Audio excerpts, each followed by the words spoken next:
lepo pozdravljeni. Preden predsednik Vrhovnega sodišča letno poročilo o učinkovitosti in uspešnosti sodišč v letu 2019 danes odnese v Državni zbor, ga bomo na kratko predstavili vam. Hkrati je seveda to tudi priložnost za nekaj besed o aktualnem dogajanju in za vaše vprašanje. Z vami se bodo pogovarjali predsednik Vrhovnega sodišča, magister Damjan Torjančič, podpredsednik dr. Miodrag Đorđević in generalni sekretar Rado Brezovar. V dvorani pa je tudi magister Jaša Vrabec, vodja službe za razvoj sodne uprave, ki je letno poročilo pripravljala. Današnja tiskovna konferenca bo trajala 45 minut. Glede na to, da je to prva tiskovka po daljšem času, je potrebno upoštevati varnostne standarde in se bomo z vami pogovarjali v maskah. Upam, da se bomo razumeli. Hkrati vas že sedaj prosim, da se zaradi te delne zamaskiranosti o postavljanju vprašanj predstavite. Najprej pa, kot rečeno, predsednik. Izvolite. Lepo pozdravljeni še enkrat. 15. maj je namreč tisti datum, do katerega imamo rok, da predamo letno poročilo o uspešnosti in učinkovitosti slovenskega sodstva Državnemu zboru in tako kot vedno tudi Ministrstvu za pravosodje ter Sodnemu svetu. V letnem poročilu je zajeto tisto, kar je bilo v nekem skrajšenem vsebini in obliki povedano že ob otvoritvi sodnega leta februarja. Zato se jaz tokrat ne bi preveč ukvarjal s samimi številkami, ampak bi povedal tiste poglavitne poudarke, ki izhajajo iz letnega poročila. Vendar bi moral na začetku najprej poudariti to, da se tudi v tem poročilu izkazuje, da slovensko sodstvo posluje vendarle uspešno, učinkovito in da obvladuje pripad, ki ga prejme vsako leto, tako tudi v letu 2019. To letno poročilo se torej nanaša na leto 2019, zato upam, da boste z razumevanjem sprejeli dejstvo, da bomo govorili o podatkih in rezultatih našega poslovanja v prejšnjem letu, ne glede na to, da se danes nahajamo v situaciji, ki jo je zaznamovala ta izredna situacija koronavirusne epidemije, in zato lahko nadaljujem v tej smeri, torej da imamo rezultate ugodne. Prejeli smo namreč v letu 2019 skupno na vseh slovenskih sodiščih 839 tisoč zadev in rešili jih okrog 850 tisoč, tako da je na kraju tega obdobja ostalo nerešenih okrog 133 tisoč zadev. Vendar pa želim tokrat še posebej poudariti, da ko govorimo o nerešenih zadevah, ne govorimo o nerešljivih ali da jih ne bi zaradi takih ali drugačnih razlogov mogli rešiti, ampak gre za zadeve, ki smo jih prejeli, morebiti tudi tik pred zaključkom leta, niso še potekli določeni procesni roki in tako dalje. Torej, to so zadeve, ki čakajo na reševanje in se sproti rešujejo, tako da ne število nerešenih zadev pomeni nek sam po sebi negativen rezultat. Obvladovanje torej pripada je več kot 100%, tako da v tem smislu sodišča lahko z zadovoljstvom nekako ugotavljajo, da lahko tudi uravnavamo svoje poslovanje. V preteklem letu je morda treba izpostaviti, da je še posebej bilo izpostavljeno naše delovanje na področju izboljšanja kakovosti sojenja. Ta kakovost se kaže na različnih področjih, ampak v glavnem gre tukaj tako na usposabljanju kadrov, da se viša njihova kakovost usposobljenosti in kakovost odločanja v sodnih postopkih, predvsem pa tudi kakovost našega odnosa z uporabniki naših storitev. V ta namen so izdelani različni opomniki, priročniki, izvajane različne delavnice, intenzivno se izvaja mentorstvo novim sodnikom in tistim sodnikom, ki menjajo pravna področja. Usposabljamo se na različnih sodniških veščinah in ugotavljamo tudi, da so dobro sprejeti naši predstavitveni dokumenti in oblike predstavljanja našega delovanja uporabnikov sodnih storitev na različnih nivojih. In ne bi zdaj spet ponavljal nagrad, ki smo jih v lanskem letu prejeli na tem področju v mednarodnem merilu, ampak vseeno bi pa poudaril kristalno tehtnico, ki jo je sodišče prejelo so strani Sveta Evrope in Evropske komisije. V preteklem letu je pregledovalo naše poslovanje na področju informacijske podpore sodiščem, tudi Računsko sodišče, in dobili smo eno ugodnejših ocen s strani Računskega sodišča v primerjavi z drugimi institucijami, ki jih Računsko sodišče pregleduje. Njihova ocena je bila torej na kratko rečeno, da učinkovito zagotavljamo informacijsko podporo sodiščem.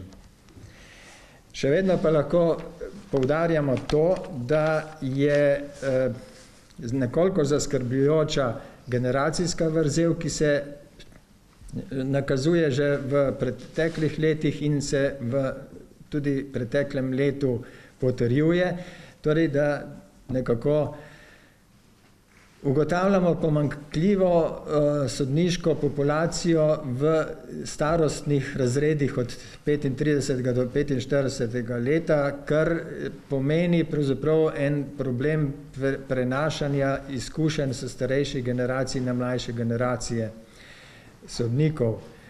To je povezano z usposabljanjem za sodniški poklic, na kar tudi opozarjamo že več let, in je povezano z organizacijo pravniškega državnega izpita, ki je po naši oceni, na kar opozarjamo res že ne samo v tem poročilu, ampak tudi že v prejšnjih, zastarela oblika usposabljanja po našem mnenju. V tem obdobju letošnjega leta, začetku letošnjega leta, se je zaradi teh znanih, že omenjenih razlogov zaustavilo delovanje Ministrstva za pravosodje, ki pa se odločilno nanaša na naše delovanje v smeri reforme sodniške zakonodaje ali pa prenove, če hočemo nekoliko bolj blažji izraz uporabiti. Tukaj bi želeli predvsem poudariti potrebo po uvedbi enovitega prvostopenjskega sodnika in enotnega prvostopenjskega okrožnega sodstva, torej sodno okrožje naj bi bilo tisto temeljno okrožje, temeljna baza delovanja sodstva na prvi stopnji. Upamo, da se bo ta projekt prenove tega kompleta sodniške zakonodaje nadaljeval čim prej po tem, ko bo izvenela sedanja situacija epidemije. Ta zagotovila sem dobil tudi s strani ministrice za pravosodje.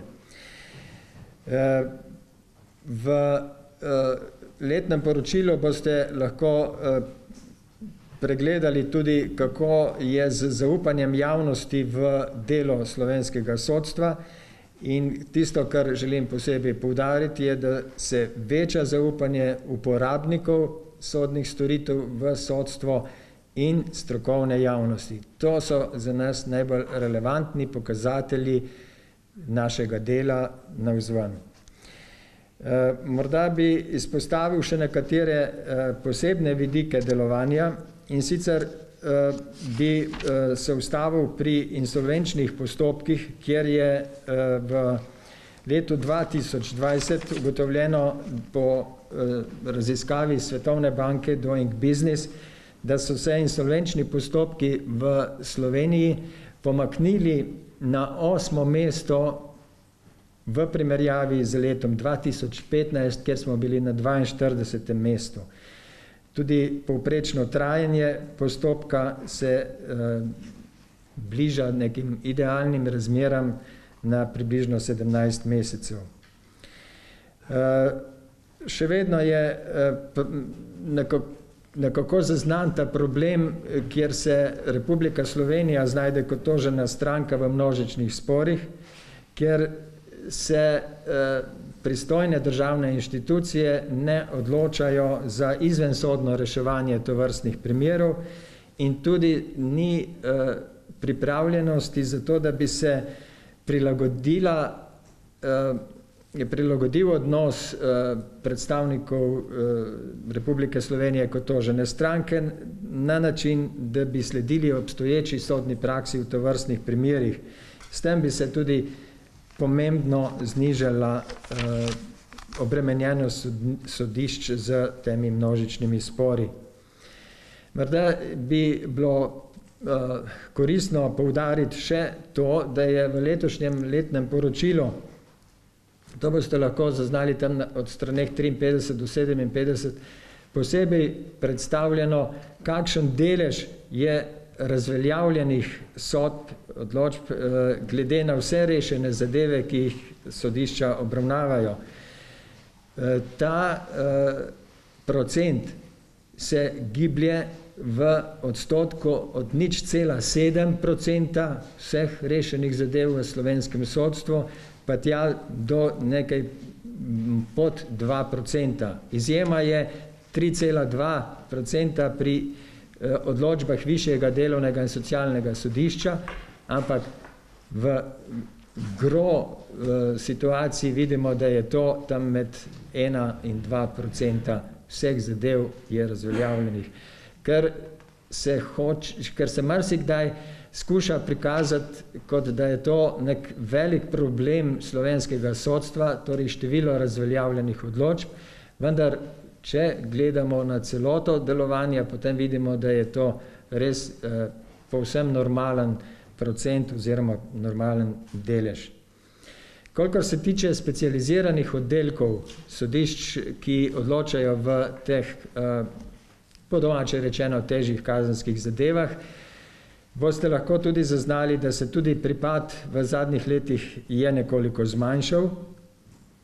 V letu 2019 je bilo rešenih sicer nekoliko manj zadev kot predhodna leta, vendar pa še zmeraj več kot leta 2015, naprimer, ko se je ta primerljiv podatek primerjal. In tako da se tudi na tem področju vendarle zmanjšuje število nerešenih zadev in jih je bilo na koncu preteklega leta 205 primerov. Tudi če pogledamo stare zadeve, to so tudi tiste, katerim praviloma preti zastaranje postopkov, vidimo, da se v vseh teh kategorijah, ki so opredeljene od 1 do 3 let, od 3 do 5, od 5 do 10 in nad 10 let, radikalno znižuje število teh zadev in teh primerov imamo, naprimer, nad 10 let jih imamo v preteklem letu cirka 1500, medtem ko jih je bilo v letu 2015 4900. Zadev starejših med 5 in 10 let imamo v prejšnjem letu 8200, leta 2015 jih je bilo nekaj čez 22 000. To so neizpodbitni dokazi in podatki, ki kažejo na uspešno delo sodstva tudi na teh področjih. Morebiti vas zanima še finančna struktura delovanja slovenskega sodstva. V preteklem letu je bilo za sodstvo namenjenih v proračunu 177 milijonov 300 tisoč evrov, kar je bilo cirka 5,5 več od leta 2018. Ti stroški, povečani stroški delovanja so šli predvsem na račun zviševanja plač v javnem sektorju. Stroški sodnih postopkov so se tudi povečali, predvsem tudi zaradi izrazito povečanih nagrad za izvedence, sodne tolmače in izvršitelje. Povišala se je tudi odvetniška tarifa, kar vpliva tudi na stroške sodnih postopkov, ker jih v nekaterih primerih pač poravna proračun. V tem kontekstu je tudi več pripornih zadev, kjer so zlasti udeleženi tujci v večjem številu. Struktura teh proračunskih sredstev je pa taka, da boste lahko takoj videli, koliko imamo realnih možnosti vplivati na racionalnejšo porabo finančnih sredstev. 75% teh sredstev je namreč namenjenih za plače v sodstvu, 12,9% gre za stroške sodnih postopkov, na kar pač ne moremo vplivati, je to odvisno od teka sodnih postopkov. 5,8% gre za materialne stroške, to je za vse tisto, kar nudi podporo v materialnem smislu za tekoče izvrševanje sodnih postopkov in spremljajoče dejavnosti sodišča. 2,3% gre za brezplačno pravno pomoč, tako da je relativno zanemarljiv, skoraj bi lahko rekel, delež tistih sredstev, s katerimi lahko potem Vrhovno sodišče v okviru proračunskih sredstev manipulira. Plačila, ki gredo posameznim prejemnikom iz proračunskih sredstev, so prikazana na strani 85-letnega poročila in boste videli, tam gre za recimo odvetnike v preteklem letu 8 milijonov evrov, za tolmače 4,4 milijona, za izvedence 3,9 milijona in za stečaje 3,4 milijone evrov. Če se ustavim še za zaključek nekako pri podatkih glede relacij v sodnih postopkih z Ustavnim sodiščem, Sodiščem Evropske unije in Evropskim sodiščem za človekove pravice, vidimo, da so bile na kazanskem oddelku Vrhovnega sodišča ugotovljene na Ustavnem sodišču v preteklem letu 4 kršitve. Na upravnem oddelku ena kršitev, sodišča so pa v letu 2019 vložila na Ustavno sodišče 14 zahtev za presojo ustavnosti predpisov. Torej 14 zadev od celotne vsote 29 zahtev, ki so jih vložili tudi drugi. To kaže na pozornost sodstva tudi na vprašanje ustavnosti predpisov in na občutljivost ustavnih določb v vrstah sodnikov. Kaže pa to seveda tudi, da so očitno nekateri vzroki za procesne kršitve ali za druge vrste kršitev v sodnih postopkih, marsikdaj tudi v zakonodaji. Na sodišče Evropske unije je bilo vloženih 5 zahtev za predhodna vprašanja v preteklem letu.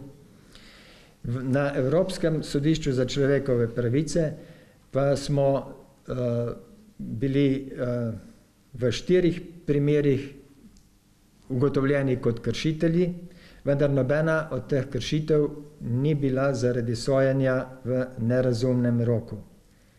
Vloženih pa je bilo na Evropsko sodišče za človekove pravice lani 210 pritožb s strani različnih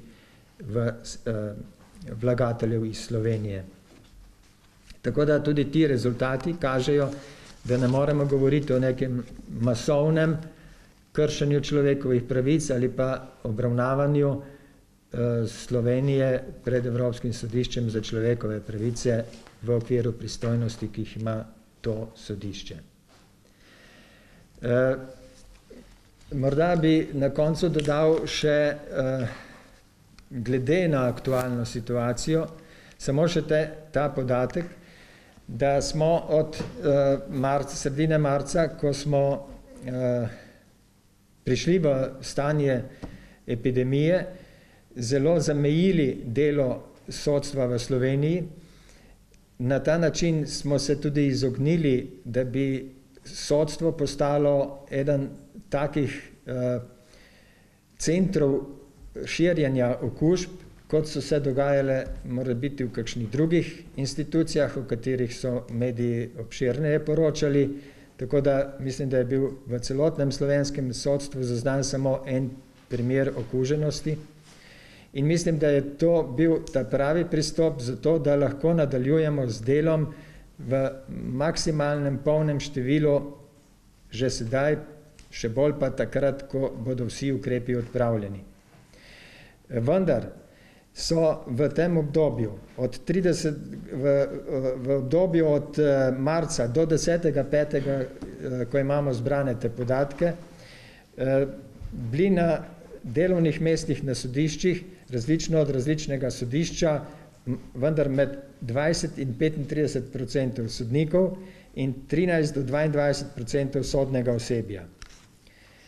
Od 16.3. do 15.5.